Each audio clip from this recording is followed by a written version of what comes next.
Olá, sejam bem-vindos à nossa disciplina de Metodologia Científica. Eu sou a professora Regina Célia Damus. A minha formação, eu sou psicóloga, pedagoga. Eu tenho curso de especialização em Metodologia do Ensino Superior pela Universidade Estadual de Londrina. O meu mestrado é na área da educação pela mesma universidade, pela UEL, e meu doutorado é na área da educação pela Universidade Estadual Paulista, a Unesp. Bom, quando nós escolhemos um curso superior, nós cursamos várias disciplinas. Essas disciplinas contemplam a grade curricular do curso escolhidos. E uma delas é a disciplina de Metodologia Científica. E é muito importante que nós saibamos, primeiramente, como é que nós construímos o conhecimento? Quais são os tipos de conhecimento que permeiam o nosso dia a dia? Como é que eu elaboro um resumo, uma resenha, um fichamento? Como eu produzo, como eu elaboro, como eu apresento um artigo científico? Como é que é a questão da importância de você participar dos congressos, dos simpósios e também como eu elaboro o meu TCC, que é o trabalho de conclusão de curso. E tudo isso nós utilizamos as normas da ABNT, que é a Associação Brasileira de Normas Técnicas.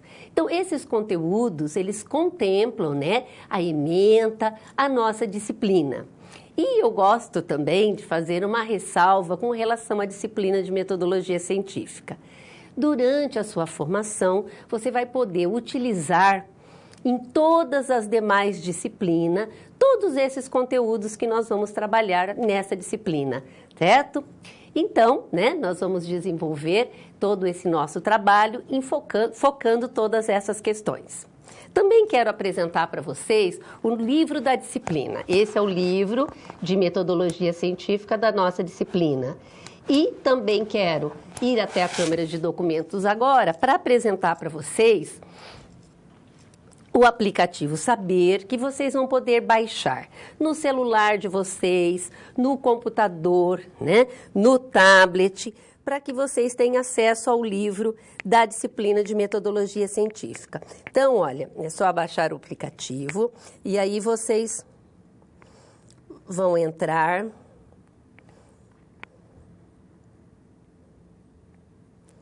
digitando o nome da disciplina, tá? E nós vamos encontrar aqui, ó,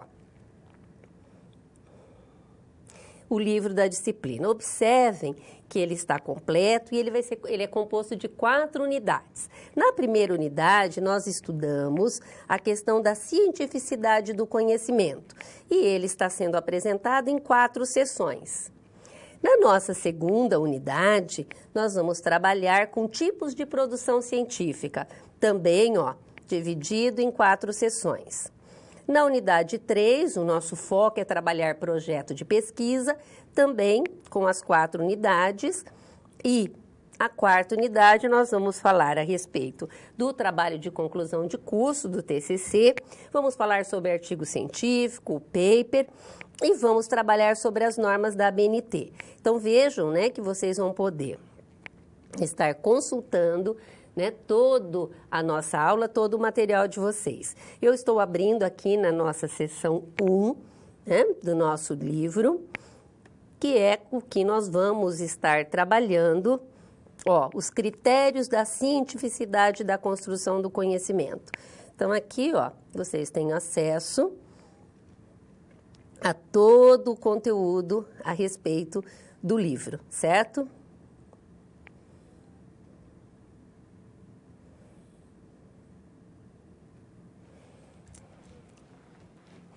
E dessa forma, nós vamos poder estar trabalhando dentro, de todos esses conteúdos que a professora apresentou para vocês e com essa facilidade de acesso ao livro. Nós vamos iniciar.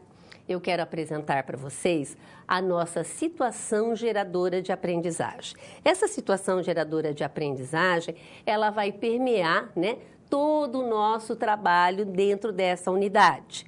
Nós vamos, primeiramente, trabalhar com a questão da construção do conhecimento e também com relação ao conhecimento científico. Então, com relação ao conhecimento do senso comum. Então, vamos ao quadro que eu quero apresentar para vocês a nossa situação geradora de aprendizagem. Então, nós temos aqui, ó, Gustavo, ele mora em Molhados, uma cidade que enfrenta racionamentos semanais de água. Então, uma vez por semana, né, está acontecendo esse racionamento, essa falta de água, acontece toda terça-feira. E tal fato gerou revolta e protesto popular. O Gustavo, gente, ele pretende escrever um projeto para informar e conscientizar a população sobre a falta d'água e as mudanças climáticas, para assim tentar melhorar essa atual situação. Então, para que nós, né, compreendamos todas essas questões, nós vamos, né, trabalhar agora a questão dos conteúdos. Então, iniciamos falando a respeito da cientificidade e da construção do conhecimento. Eu inicio com uma citação de um estudioso, né, intitulado, nós vamos ao quadro para que eu possa apresentar para vocês, o Koch, aonde, ó, Koch 2009, na página 18, ele faz a seguinte colocação: o homem é um ser jogado no mundo, condenado a viver a sua existência.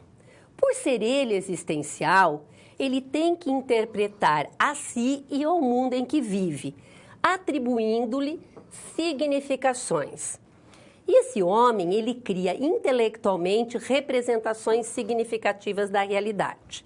E a essas representações significativas nós chamamos de conhecimento. Então, veja, o nosso dia a dia, ele é permeado por 4 tipos de conhecimento. Conhecimento vulgar ou senso comum, também intitulado de popular, empírico, cotidiano, conhecimento científico, o conhecimento teológico ou também o conhecimento mítico ou religioso e o conhecimento filosófico. Então, vejam que a todo momento nós estamos recebendo várias informações e elas podem ser oriundas desses tipos de conhecimento.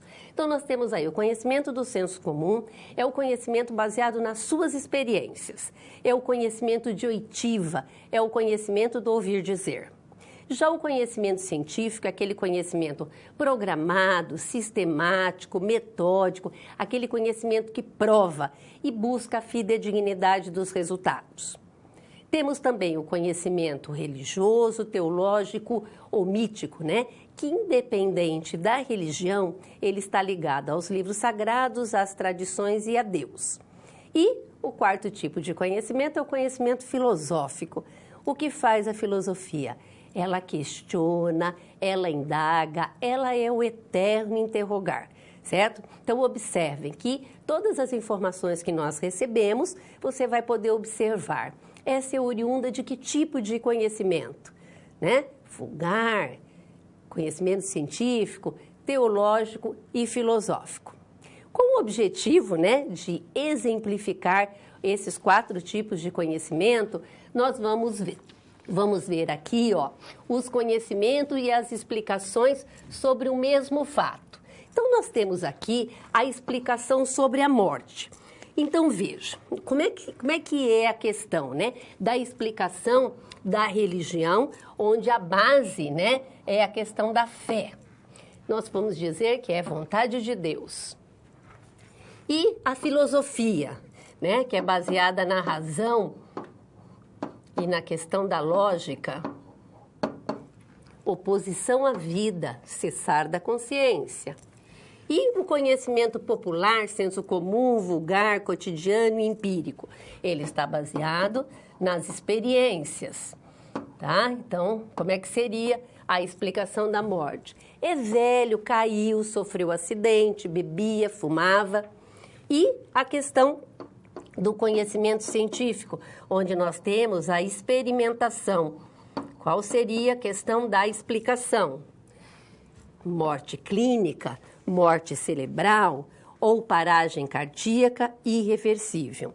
Então, no dizer, né? Então, vocês observem que cada um desses tipos de conhecimento, eles têm uma base diferente, né? E esse é o esquema, como o conhecimento vai surgindo e que cada um tem uma base diferente.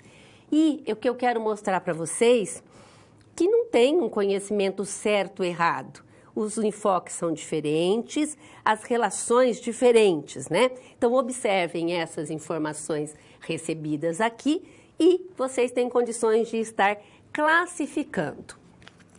Uma outra questão de extrema relevância é trabalhar a questão de ciência. Então, nós temos assim, a definição de ciência. Ela vem do verbo latino e significa, tá? Ciência e significa o conhecimento. Então, vejam, gente, o conhecimento ele é construído e a aplicação do método científico para a formação do conhecimento é que nós vamos estar caracterizando a questão da ciência. Então, nós temos aqui, né, um outro conhecimento que é de extrema relevância, né, que é o conhecimento, que nós vamos dizer, né, que ele é a relação que se estabelece entre o sujeito e o objeto. Então, vamos pensar aqui, ó, quem é esse sujeito? Gente, esse sujeito é aquele que quer conhecer, é o pesquisador, que propõe entender, investigar, questionar, ou seja, buscar resposta para o problema. E esse objeto, gente, o que seria? O objeto é aquilo que se pretende conhecer. É o tema, é o assunto. Ou seja, observem que o conhecimento, ele se estabelece através, ó, da relação entre sujeito e objeto. E é o modo, então, como o sujeito vai revelar este objeto, ele se manifesta, então, através desses tipos de conhecimentos, né? Que é o senso comum, o científico, o vulgar, né?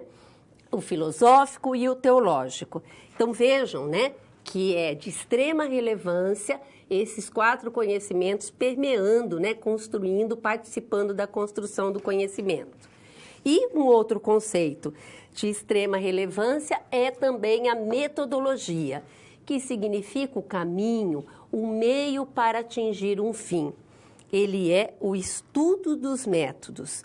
Então, nós podemos dizer que é a forma pela qual se constrói o conhecimento. Então, observem a relevância, né, desses 4 tipos de conhecimento e o destaque, né, para a questão da ciência e também da questão da metodologia. Bom, um outro conteúdo, um outro conhecimento que nós vamos estar também trabalhando agora é o conhecimento do senso comum. Como a professora destacou para vocês, esse tipo de conhecimento, ele é intitulado, vocês vão encontrar nos livros de metodologia, vai variar de autor para autor, então ele é chamado, né, de senso comum, do conhecimento empírico, do conhecimento vulgar e do conhecimento do cotidiano, que é o tipo do conhecimento que baseia-se nas experiências do indivíduo. Então, a troca de experiência, ela ocorre a todo momento e é através desse conhecimento, né, que vai permeando essas trocas de experiências baseadas na questão individual. Então, vamos ao quadro trabalhar um pouquinho essa questão do conhecimento do senso comum. Então, é o conhecimento adquirido por meio das experiências construídas no dia a dia e que se dá pela relação, vejam, ó, de interação contínua com o meio ambiente e o meio social. Nós estamos constantemente interagindo com as pessoas e através dessa interação é que vai permear esse tipo de conhecimento. Ele é construído por tentativas que resultam em acertos e erros, né? Então, são várias tentativas até quando você busca, né, a questão do acerto. Então, ele é construído através de acertos e erros. E ele se baseia numa educação informal, sendo transmitido de geração para geração. Então, se nós buscarmos um pouquinho aí na história, né? O conhecimento do senso comum, ele é o primeiro tipo, né, de conhecimento que surge. Então, exemplificando, os primeiros assentamentos, as primeiras populações humanas, eles tinham, né, acesso a esse tipo de conhecimento. Então, vamos exemplificar a população que trabalha com a terra. Eles cultivavam e sabiam a melhor época para plantar, a questão do solo, a questão das chuvas.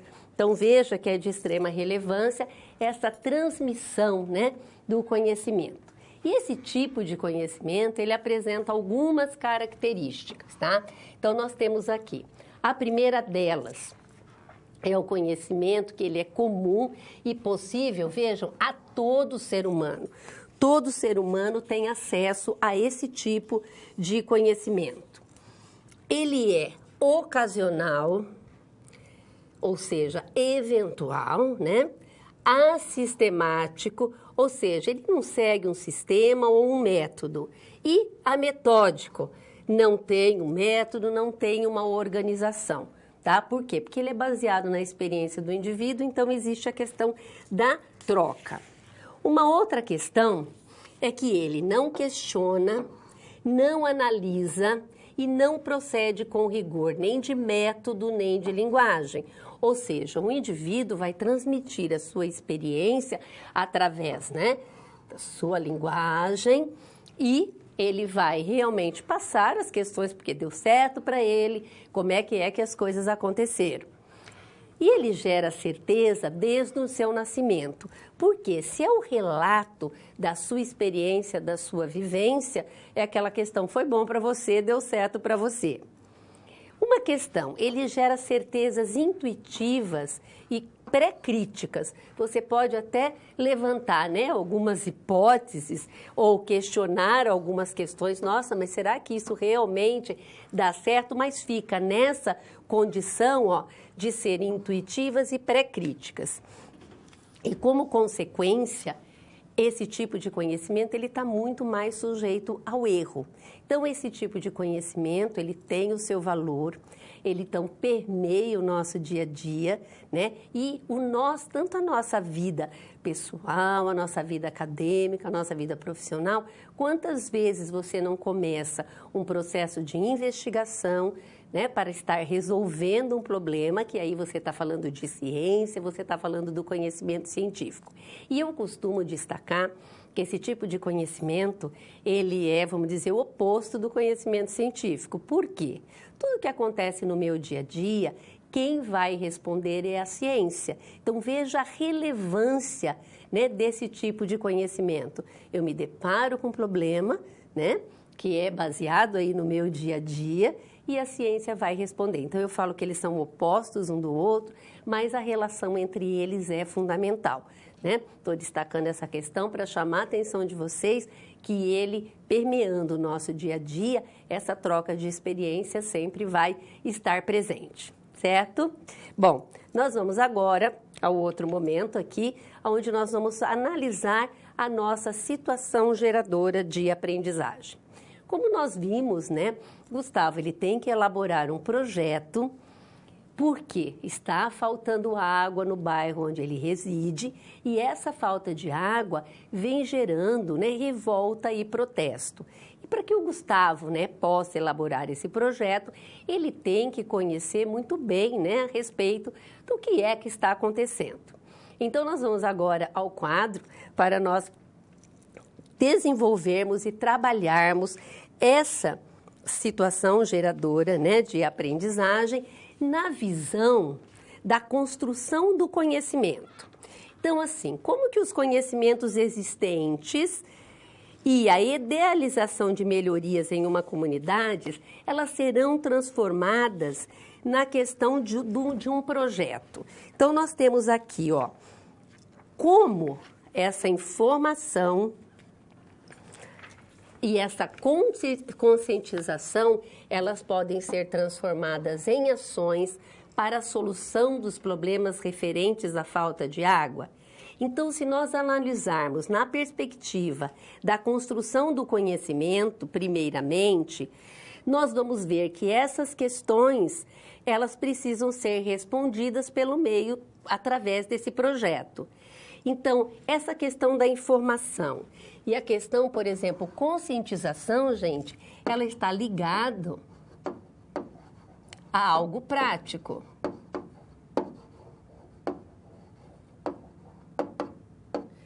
Nós temos aqui a questão das ações. Quais seriam essas ações, né, para resolver toda essa questão?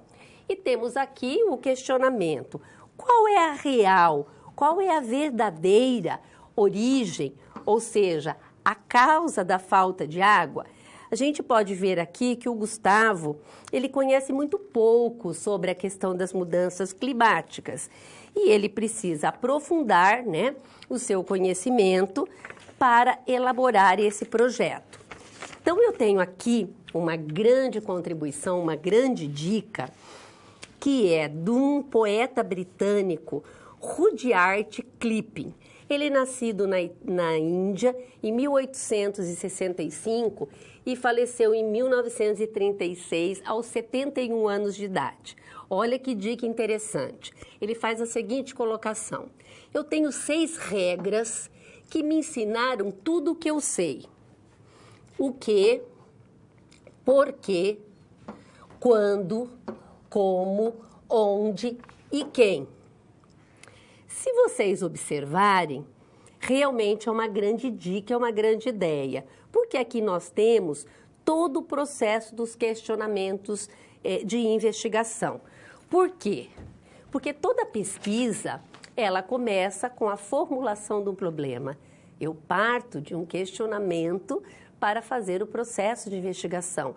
E vocês veem que essa dica que ele nos apresenta, né, é todo o processo de investigação vai partir desses questionamentos. Então, é muito importante, né, ficar atento a essa questão. E aqui no caso do Gustavo, vamos voltar ao quadro que tem 2 questões de extrema relevância que o Gustavo tem que ficar atento. Primeiramente, é sobre a subjetividade. O que é a subjetividade? Ela é um espaço íntimo do indivíduo, ele é o seu mundo interno, com o qual ele se relaciona no mundo social, que é o seu mundo externo. Então, nós podemos dizer, gente, que a subjetividade, ela nada mais é do que a forma de pensar, sentir e agir de cada um.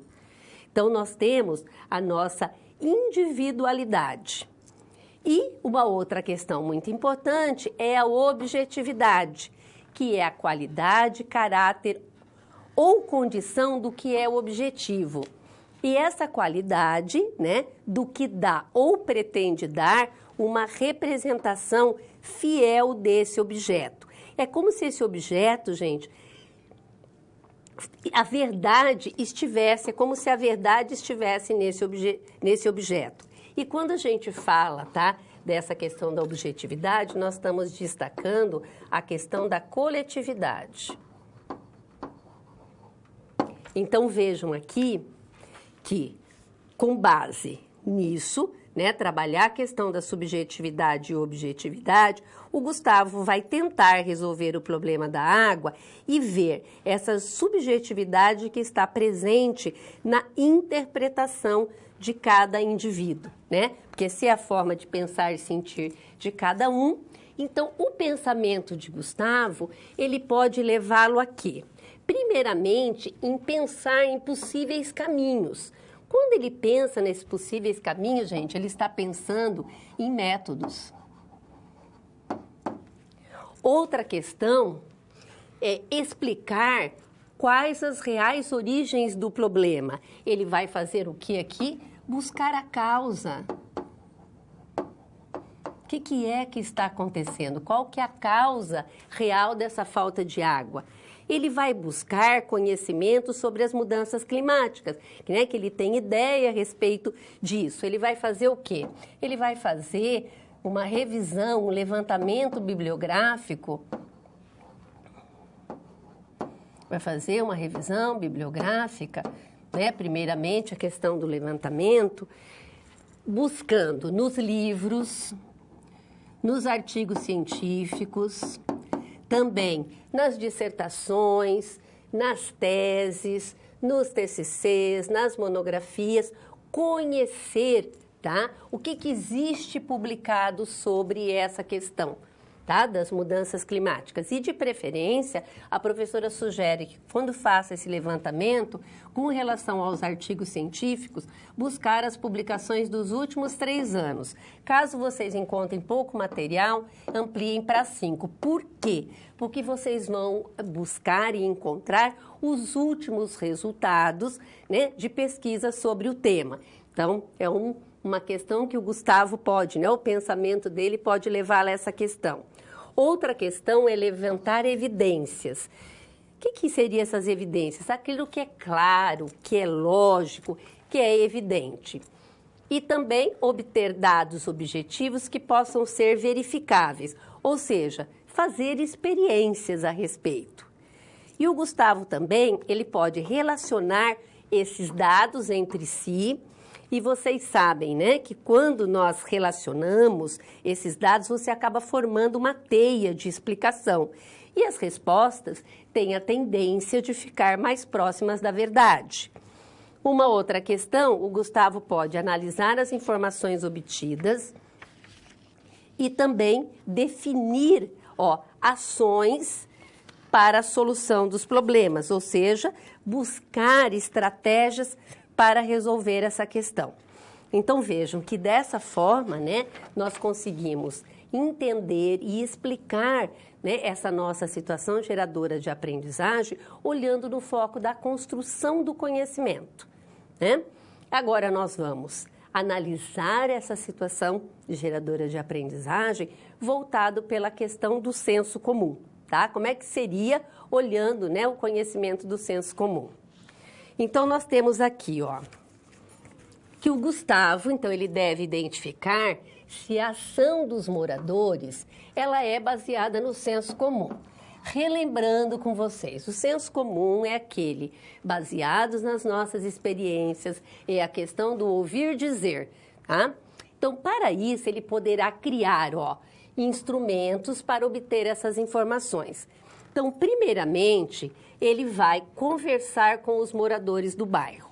Para ele conversar com os moradores do bairro, a grande sugestão é que o Gustavo, ele elabore um roteiro de questões para que ele possa, né, abordar essa questão com todos os moradores do bairro, para poder entender, porque o que acontece no senso comum?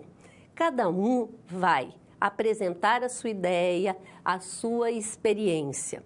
E nós precisamos aqui entender até que ponto, né, esse senso comum ele está permeando toda essa questão, né? Vocês viram que, como falta água, gera protesto e revolta. Então, esse protesto, essa revolta, está ligada a quê?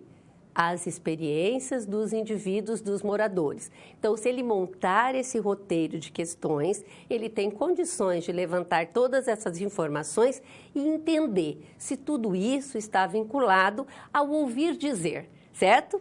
Então, vamos voltar ao quadro para continuar resolvendo essa questão. Depois nós temos uma outra questão aqui, é conhecer como eles, né, utilizam a água. Então, aqui a gente tem, né? Isso pode apontar, gente, um senso comum errado, né? Da utilização da água. Outra questão é analisar se há normas sobre essa má utilização da água. Então, veja, se está existindo racionamento de água, como é a questão, né? De lavar o carro, lavar a calçada. E o Gustavo também, ele vai pesquisar as causas reais da falta de água e relacioná-las com as ações da prefeitura e dos moradores. Então, vocês vejam aqui que a gente tem alguns verbos, né, que chamam aqui a atenção. Ele vai analisar, ele vai relacionar e ele vai relacionar e ele vai pesquisar. E fazendo tudo isso, ele vai poder estar relacionando a questão da prefeitura. Porque o que é que acontece, gente? Quando ocorre a má utilização de água, automaticamente existe consequências. No caso, multas, né, por estarem utilizando de forma inadequada. Então, o Gustavo, fazendo todo esse procedimento, ele vai poder analisar, né, de forma coerente e levantar estratégias e subsídios para a elaboração do seu projeto. Então, veja que nós analisamos, né, essa nossa situação geradora de aprendizagem, olhando na ótica da construção do conhecimento e agora relacionado ao conhecimento do senso comum. Bom, no nosso próximo momento, a professora intitulou Provocando Novas Situações. Então, aqui a professora elaborou 2 questões, as quais eu quero compartilhar com vocês para nós estarmos, né, discutindo e refletindo sobre essa questão. Então, veja, a pesquisa, ela pode se configurar como uma das ferramentas de produção do conhecimento? Olha, a professora pode colocar para vocês o seguinte, que um dado bastante interessante que nós encontramos é a afirmação de que em todo o mundo a produção do conhecimento científico, ou simplesmente, né, a questão da pesquisa, tem aumentado significativamente nas últimas décadas. Aqui no Brasil, o aumento tem ocorrido em função do aumento significativo dos cursos de pós-graduação estrito sensu, tá? Que seria o mestrado e o doutorado. Então, você fazendo, né, tendo os mestrados e doutorado, você faz o quê? Você vai produzir os seus trabalhos e desses trabalhos você vai elaborar artigos científicos. Então, a gente tem, né, a nossa graduação, que nós elaboramos o nosso TCC. Depois que você termina a sua graduação, eu costumo dizer assim, normalmente a gente termina, né, a nossa formação e a gente se encanta com uma das áreas, né, de toda a nossa área, todo o nosso campo de atuação. E aí, você vai o quê? Você vai se especializar naquela área. Fazendo uma especialização, você produz uma monografia ou um artigo científico.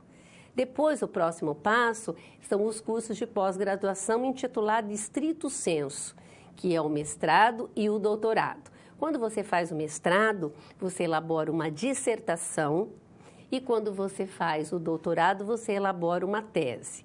Então, vocês observem, né, que esses, eu digo, os degraus, né, entre um e outro, a grande questão, em todos eles você vai estar desenvolvendo pesquisa, mas é o nível de profundidade que você vai fazendo conforme você vai galgando, né, cada um desses estágios, desses degraus. E isso é de extrema relevância. E esses cursos, essa formação que vão propiciar, que vem propiciando de forma significativa esse aumento, né, da questão da produção científica. Então, nós podemos afirmar, tá, que a pesquisa ela pode se configurar como uma das ferramentas de produção científica. Inclusive, os artigos científicos, eles são muito utilizados nos nossos trabalhos. Quando você elabora uma PTG, você vai perceber que você vai ter que fazer busca a respeito do tema que você está estudando. E você vai encontrar nos artigos científicos as últimas pesquisas sobre o seu tema. Então, nós utilizamos os livros da área, mas nós buscamos muito artigo científico, porque hoje, com a questão da tecnologia, você entra em todas as bibliotecas, em todas as revistas de publicações, e é onde você vai, né, se deparar com resultados de pesquisas recentes. Então, nós podemos afirmar da riqueza, né, que nós temos através da pesquisa como ferramenta na construção do conhecimento. E a outra questão aqui que eu coloquei para vocês, que os trabalhos acadêmicos, né, todos os trabalhos que a gente desenvolve aqui na academia, qual o tipo de conhecimento utilizar? A professora pode assegurar para vocês que aqui na academia nós trabalhamos com o conhecimento científico. o conhecimento programado, sistemático, metódico, aquele que prova, né? Aquele conhecimento que traz grandes contribuições, né, no nosso aprendizado. E também nós trabalhamos, nós vamos trabalhar isso na nossa disciplina, mas já vou chamar a atenção de vocês com a questão das normas da ABNT, né, que é a Associação Brasileira de Normas Técnicas. Ela vai subsidiar toda parte, né, de apresentação de um trabalho, de construção. Nós acabamos de falar, né, da questão da construção dos artigos científicos. Como é importante, como é que eu elaboro, como é que eu apresento e estruturo esse tipo, né, de artigo. Então, toda a ABNT vai estar à disposição, né, para que a gente possa realmente estar fazendo, né, aqui dentro da academia, o trabalho científico. Então, esse é o tipo de conhecimento que nós vamos estar utilizando, permeando, não só na nossa vida acadêmica, como também na nossa vida profissional. E nós terminamos, então, dessa forma, a nossa aula.